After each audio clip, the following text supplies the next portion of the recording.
Genesis chapter 2. Thus the heavens and the earth and all the host of them were finished.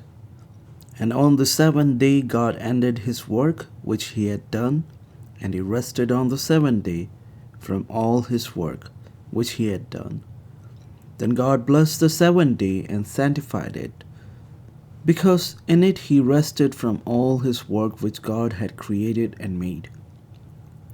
This is the history of the heavens and the earth when they were created.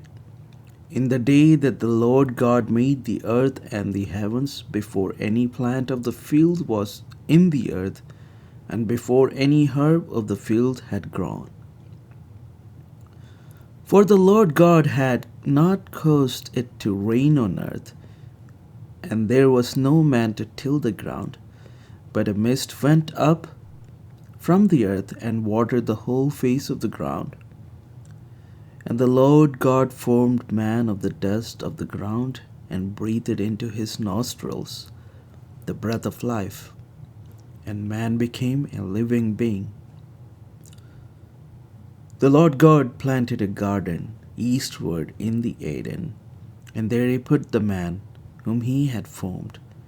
And out of the ground of the Lord God made every tree grow that is pleasant to the sight and good for food. The tree of life was also in the midst of the garden, and the tree of knowledge of good and evil.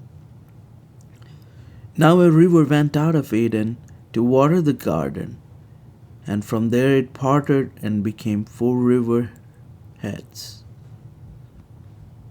The name of the first is Fishon. It is the one which skirts the whole land of Havilah, where there is gold, and the gold of that land is good.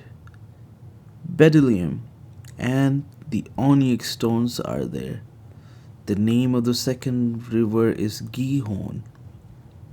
It is the one which goes around the whole land of Cush. The name of the third river is Hiddekel. It is one which goes toward the east of Assyria. The fourth river is the Euphrates. Then the Lord God took the man and put him in the garden of Eden to tend and keep it.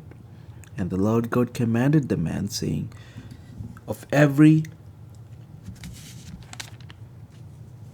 tree of the garden you may freely eat, but of the tree of the knowledge of good and evil you shall not eat. For in the day that you eat of it, you shall surely die.